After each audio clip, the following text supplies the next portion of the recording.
আমন্ত্রণ জানাচ্ছি ইভ্যালি তথ্য প্রযুক্তির দুনিয়ায়। আপনাদের সাথে আছি আমি তাসরিমা নাহিদ। দেশ বিদেশের তথ্য প্রযুক্তি সেবা খাতের নানা দিক নিয়ে সাজানো হয়েছে আমাদের এই আয়োজন। প্রথমেই আমরা দেখব ড্রোন বানানোর গল্প। মাহি জারিফ নামে বাংলাদেশের এক কিশোর কিভাবে ড্রোন বানাচ্ছে আর সহজে ও অল্প খরচে ড্রোন বানানোর পরামর্শ দিচ্ছে জানবো তাই। ড্রোন বানানোর পাশাপাশি অ্যারোপ্লেনও বানান মাহি। তার এই প্রযুক্তি জ্ঞান ছড়িয়ে পড়বে দেশের শিশু কিশোরদের মাঝে, এমনটাই আজ প্রত্যাশা।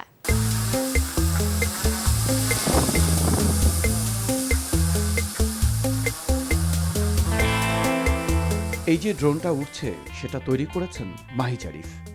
রিসিভার ও ফ্লাইট কন্ট্রোলার নামে দুইটা যন্ত্রাংশ, এনার্জি সোর্স ব্যাটারি এবং পাওয়ার সোর্স মোটর ব্যবহার করে মাহি তৈরি করেছেন এই ড্রোন। মাহি যে ব্যাটারিটা ব্যবহার করছেন তাতে করে এই ড্রোনটা একটা গোপ্রো ক্যামেরা সহ 6 মিনিটের মতো উঠতে পারে। 3টা ভাগে ভাগ করা হয়, যেমন একটা পাওয়ার সিস্টেম যেখান থেকে পাওয়ারটা আসবে, আর একটা হলো এনার্জি সোর্স, আর একটা হলো ব্রেনটা। ব্রেনে খালি একটা প্রত্যেকটা ড্রোনেরই একটা ফ্লাইট কন্ট্রোলার থাকে, এই জিনিসটাকে ফ্লাইট কন্ট্রোলার বলা হয়। তারপরে ব্যাটারি তো এটা আমরা জানি, তারপর রিসিভারটা থাকতে হবে আমাদের হলো রিমোটের ইনপুটটা নেওয়ার জন্য। আবার মোটরে খেয়াল করবেন যে এটা কিন্তু নর্মাল ডিসি মোটর না, এটাকে ব্রাশলেস মোটর বলা হয়। এই ব্রাশলেস মোটর 3টা লিড থাকে, নর্মালি মোটরে 2টা থাকে, এটাই 3টা থাকে। তাই আমাদের একটা স্পেশাল একটা ডিভাইস ইউজ করতে হয় যে ডিভাইসটা এই 3টা মোটর মানে এই মোটরটাকে চালাতে পারবে, এটাকে ইএসসি বলা হয়। ইলেকট্রনিক্স যন্ত্র তৈরি করা মাহির ঝোঁক। ড্রোনের পাশাপাশি মাহি তৈরি করতে পারেন উড়োজাহাজ আর পানিতে চলার স্পিডবোট। বাণিজ্যিকভাবে ড্রোন ও প্লেন তৈরি করা সম্ভব বলেও মনে করেন মাহি। রিমোট কন্ট্রোলের ভিতরে যেগুলো রিমোট কন্ট্রোলের ভিতরে পারফেক্ট রিমোট দিয়ে চলে, সেগুলোর ভিতরে আমি ড্রোন বানিয়েছি, প্লেন বানিয়েছি, বোটও বানিয়েছি। স্পিড বোট থেকে শুরু করে এয়ার বোট যেগুলো বাতাস দিয়ে চলে। ড্রোন আর প্লেনের মেইন ডিফারেন্স হলো ড্রোনটা একদম পুরোটা ইলেকট্রনিক বেসড। এখানে মানে অ্যারোনটিক্সের তেমন একটা কিছু থাকে না, বা স্ট্রাকচার কেমন হতে হবে, জাস্ট ইলেকট্রনিক বেস, তো সব সেন্সর দিয়ে হয়ে যায়। বাট প্লেনে ইলেকট্রনিকটা কম, ইলেকট্রনিকে জাস্ট মোটর তো লাগবে, মানে বেসিক ইলেকট্রনিক ছাড়া ওখানে আর কিছু ইউজুয়ালি লাগে না। প্লেনটাতে অনেক কঠিন জিনিসটা হলো অ্যারোডাইনামিক্সটা ঠিক রাখা, বাতাস কিভাবে অ্যাক্ট করে, যেমন হলো প্লেনটার উইংয়ের স্ট্রাকচারটা কীরকম হতে হবে, এগুলোকে এয়ারফয়েল বলা হয়, এগুলো মেনটেন করা, সেন্টার অফ গ্র্যাভিটিটা সামনে নাকি পিছে ওগুলো মেনটেন করতে হবে।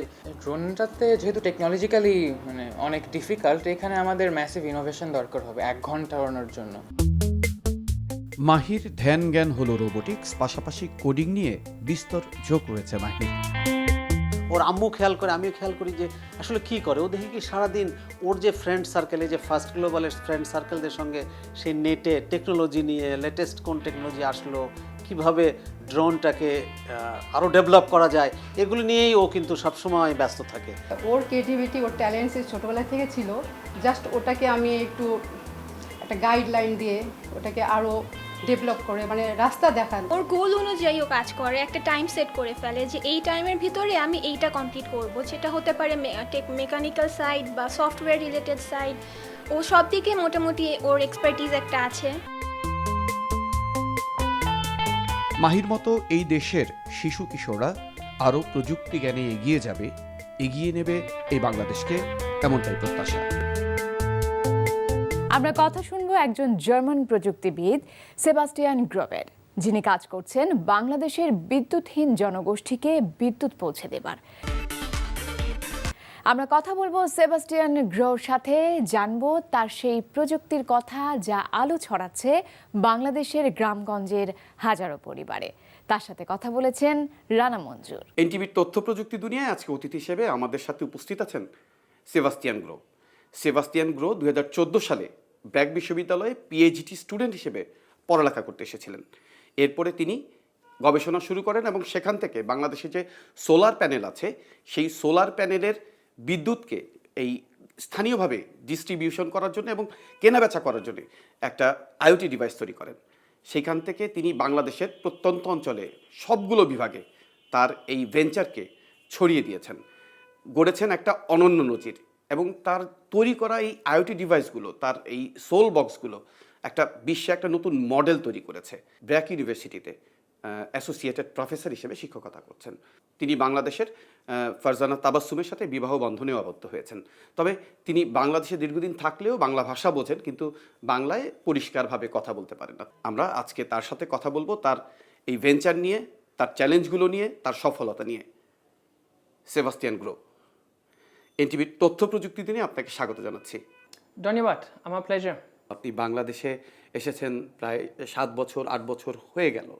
তো এই দীর্ঘ সময়ে আপনার এই গবেষণা, আপনার শিক্ষকতা এবং আপনার যে অভিজ্ঞতা, সেখান থেকে আপনার যে যাত্রা, সেখান থেকে আপনার যে চ্যালেঞ্জগুলো আপনি নিয়েছেন এবং যে সফলতাগুলো পেয়েছেন, সেগুলো আমাদেরকে জানাবেন।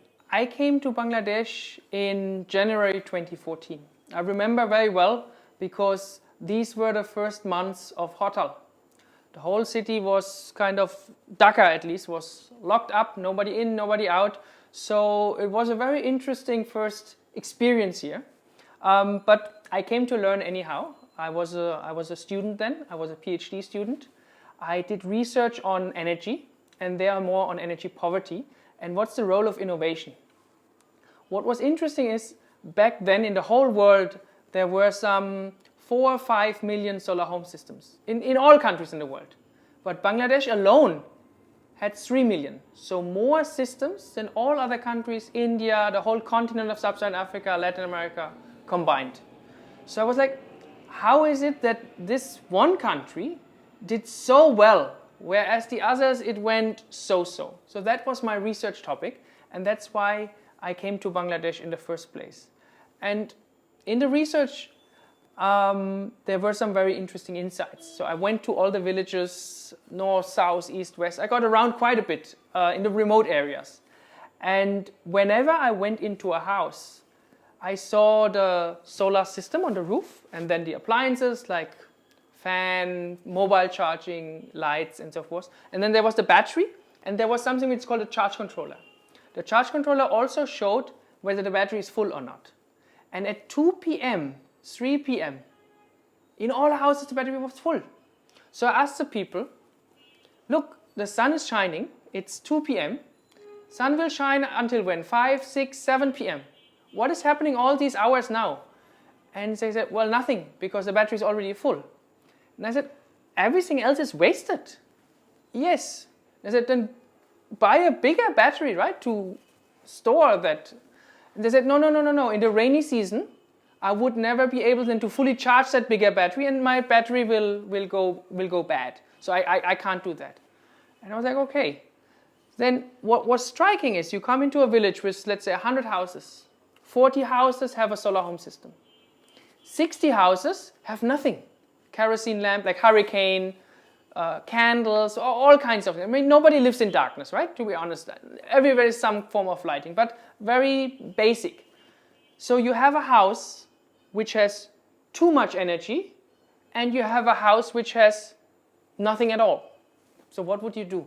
Obviously, you connect them. So we started saying, if I can interconnect the whole village, the whole 100 houses, and then assign a rule, okay, when this battery is full, automatically it sends electricity to this house, and then to that house, and then to that house. And if I observe this, and then I can come up with a rule that the electricity, everything which is there, can be utilized, then everybody is better off. So we asked the people, would you share electricity? And they said no. Because our name is Sol Share, right? Sharing solar electricity. They said, no, I'm not sharing. I said, okay, I understand, that's fair enough. But think about the sharing economy.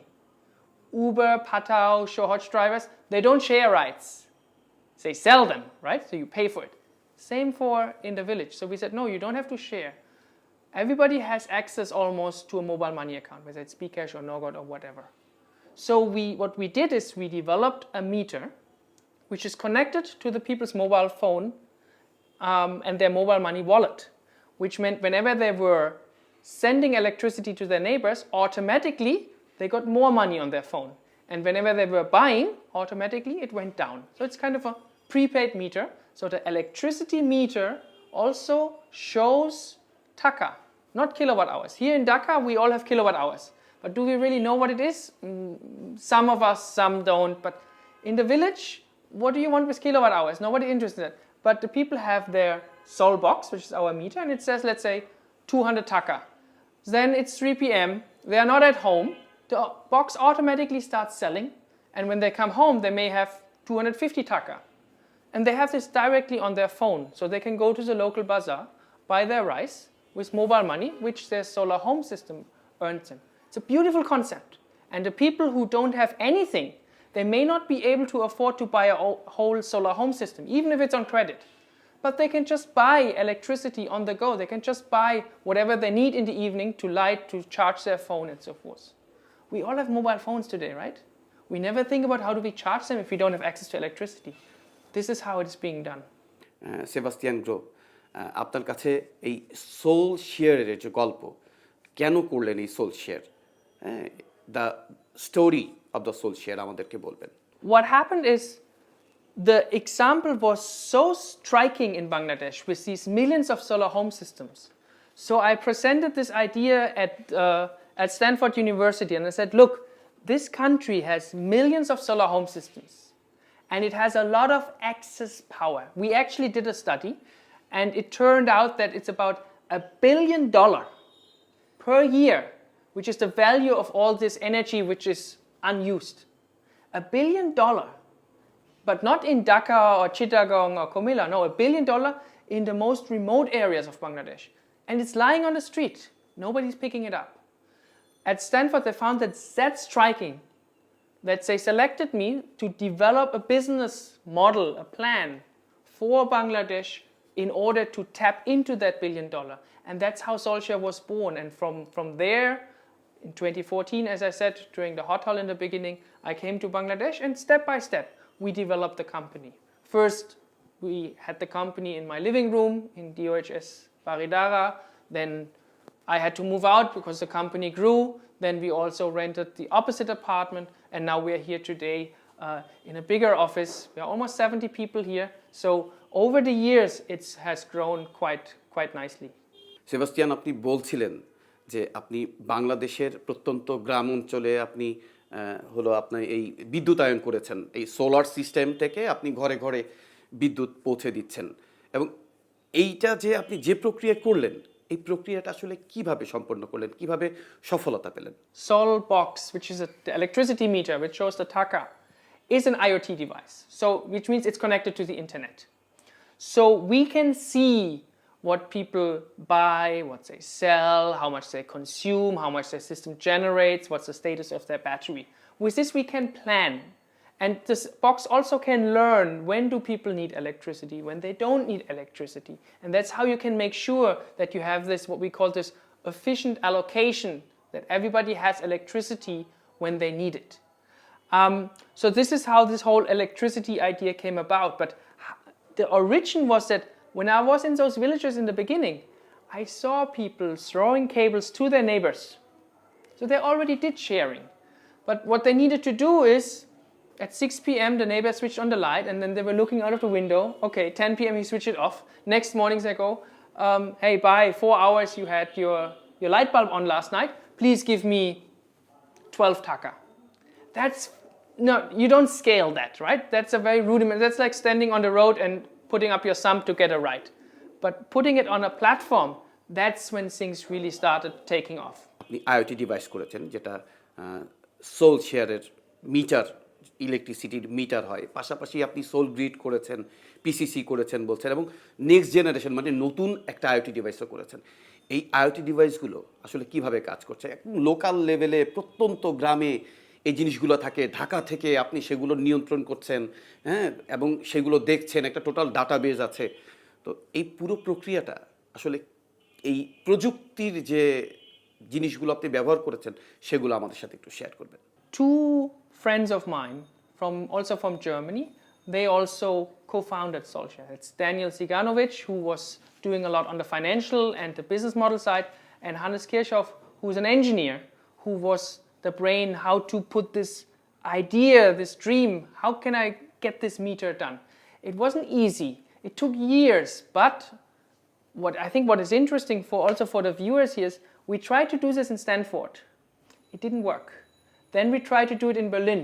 We will fully develop the Sol box here in Bangladesh, in Dhaka. And the key people here were from the villages, which means the brightest kids from the village who studied at Bouet or any of the other good schools and then came to us. They understood the problem because they lived through it all their life. And they had the ingenuity, they had the electrical design, thinking, it was all there. It was much easier because they were so close to the problem. And that's a big, big, big deal. বলছিলেন যে IoT ডিভাইসগুলো আপনি কিভাবে তৈরি করেছেন, কিভাবে ইঞ্জিনিয়াররা এইগুলো তৈরি করলো এবং সেখানে বাংলাদেশের ইঞ্জিনিয়ারদেরও ভূমিকার কথা বললেন, পাশাপাশি আপনার উদ্যোগের সফলতার একটা চ্যালেঞ্জের কথা বললেন। কিন্তু এই আইওটি ডিভাইসটা আসলে কিভাবে কাজ করছে, যারা মাঠ পর্যায়ে যে বাড়িগুলোতে এই আইওটি ডিভাইস ব্যবহার হচ্ছে, হ্যাঁ, সেই বাড়িগুলোতে আসলে কিভাবে ব্যবহার করা হচ্ছে, পাশাপাশি আপনি কেন্দ্রীয়ভাবে সেন্ট্রালি আপনি এই আইওটি ডিভাইসটাকে কিভাবে ব্যবহার করছেন? So basically every house has a meter, and that meter measures the inflow and outflow of electricity and shows you the result in taka. Whenever you buy electricity, then your taka amount goes down, and whenever you sell, it goes up. Very simple. Now every house can be connected to 3 other houses. So 3, 3, 3, you get a mesh network very quickly. That is important because it makes it resilient. When you have natural disasters, like the Hurricane Amphan we had last year, what happens is the national grid went down in the Bay of Bengal. There was no more grid. Our grids were all up. Why? Because yes, our cables also a few flew away, but you have always 3, 3, 3, 3. And you have these decentralized assets, which means, yes, we didn't have internet anymore, but that doesn't matter. The grid continues to trade. We were blind, but the only thing we knew is our grid is up, people still have power. That was a huge success for us because we proved that it is very resilient to the impacts of climate change. I think what is important here is usually you sell a battery, you sell a panel, you sell a meter. In our case, the battery, the panels, everything is already there. So the capex, the capital expenditure, is already done. So we build on top of that, which means we sell a meter, cables, and an ICT tower, a Wi-Fi tower for the Wi-Fi. That's it. No batteries, no panels, no nothing. So it's fairly capex light. You don't have to put a lot of money on top. Now for the people, the question is, they have 2 options, right? Let's say you have a solar home system of 30 watt peak and you bought that a year ago and somebody asked you, maybe from Grameen Shakti or any of those partner organizations from ITCOL, they ask you, what do you want to power with it? And you say, 3 lights and we have 2 phones, right? But then you have a baby. Baby can't sleep at night because it's crying because it's too hot. You want a fan. But your system doesn't support a fan because you said 3 lights, 2 phones, that's it. So now do you want to buy another system? Or do you just want to buy this little bit of extra power you need to run the fan? That's where the Solbox comes in. Because you don't need to buy a whole new system. You just buy the box. The box is 2,000 taka. And then you can just buy on the go the electricity whenever you need it. Maybe the fan you only need it in the summer months, and the rest of the year you don't need it. So you need this extra electricity only for the summer months, and there you can buy it. It's this, as you go, you can buy this additional electricity, which is really important. So if you think about the cost, well, a new system costs you, let's say, 20,000 taka. But if you just buy whenever you need, and maybe only in the summer months, it's very incremental. Even if the unit cost is high, it doesn't matter because you don't need much energy. It's just the incremental, just the extra amount that you need to buy. আপনি প্রত্যন্ত অঞ্চলে বাংলাদেশের একদম remote এরিয়াগুলোতে আপনি আপনার venture, আপনি আপনার এই গ্রিডগুলোকে নিয়ে গেছেন। তো বাংলাদেশে এই কনসেপ্টটা এবং এই ভেঞ্চারটা কি পরিমাণ এলাকাতে, কি পরিমাণ বিভাগে, ডিস্ট্রিক্টে অথবা কি পরিমাণ মানুষের কাছে পৌঁছেছে এবং সার্ভিস দিচ্ছে, কি পরিমাণ পরিবার এইখান থেকে এই বিজনেসটায় ঢুকছে অথবা এই সার্ভিসটা পাচ্ছে অথবা ইলেকট্রিসিটির সুবিধার আওতায় আসছে? We don't have a presence that we are all over the country. We work through partners. Our biggest partner is Grameen Shakti, for instance. And so what we do is we piggyback on their distribution network. By now we have more than 60 grids throughout the country. We are in all 8 divisions. Last division we accomplished was the Bandarbans recently. So we're now in all divisions. We have about 6,000 people benefiting from our grids. And all over the country really, north, east, south, west. অনেক গুরুত্বপূর্ণ একটা কাজ করেছেন এবং অনেক গুরুত্বপূর্ণ নতুন প্রযুক্তির উদ্ভাবন আপনি করেছেন যা বিশ্বের মধ্যে অনন্য নজির। আমরা এখনো পর্যন্ত বিশ্বে এরকম আসলে শুনিনি অথবা দেখিনি। একদম নতুন একটা প্রযুক্তি আপনি নিয়ে এসেছেন। তো এই প্রযুক্তিটা বাংলাদেশের জন্য আসলে কতটা গুরুত্বপূর্ণ? I think energy access is an enabler for so many things. I already said, everybody has a phone. How do you charge it? Economic development in rural areas is often enabled or empowered by energy access. Now, you can either wait for the national grid to come everywhere, which is happening right now, right? But what about the last 10 years? So I think this energy access through these solar home systems, it was extremely important for Bangladesh development. And then in terms of Solskjaer, Solskjaer as a startup, the ecosystem of startups in Bangladesh is very nascent, right? Very young. It only grew in the last 6-7 years. And so it's important. You will only become big if you can access money from international investors as well. And for this, you need good examples. And I think in the last 3-4 years, we had a couple of really good startups in Bangladesh who attracted international funding, who won awards and so forth. We always say we try to put Bangladesh on the map, right? And that's the important thing. And Solskjaer is proud that we also could contribute a little bit there. The first grid we installed in Shariatpur was the world's first grid of this kind. We call it solar peer-to-peer grid. The New York Times covered it and said, okay, the world's first grid was in Shariatpur, in a small village in Bangladesh. The World Economic Forum made us a tech pioneer and that is very important because that's a signaling. Yes, in Bangladesh there is innovation, there are things happening and we can invest into startups there. Sebastian গ্রো, এনটিভির তথ্য প্রযুক্তি দুনিয়ায় আপনার গুরুত্বপূর্ণ তথ্য ও মূল্যবান মতামত দেয় আপনাকে অশেষ ধন্যবাদ।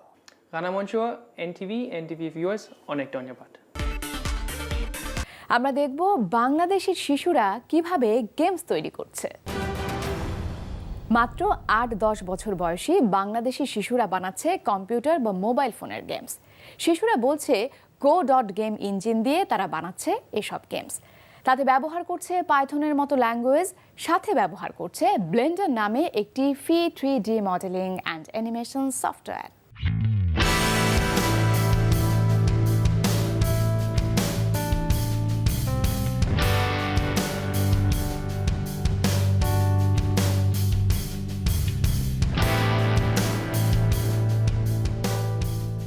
এই শিশুরা বানাচ্ছে কম্পিউটার গেমস, বানাচ্ছে মোবাইল অ্যাপ। ছোট্ট এই শিশুদের বয়স 7 থেকে 8 বা 12 থেকে 13 বছর। তারা এখনই শিখে ফেলেছে অ্যাপ বানানোর সব কলা কৌশল। জাহারা সাহার, আনোয়ার এবং মীরা হোসেন জাদ বলছে কিভাবে গেমস বানাচ্ছে তারা। সফটওয়্যার লাগিয়ে আমাদের নিজের থেকে কোডিং শিখতে হবে আর অ্যাসেটস লাগে।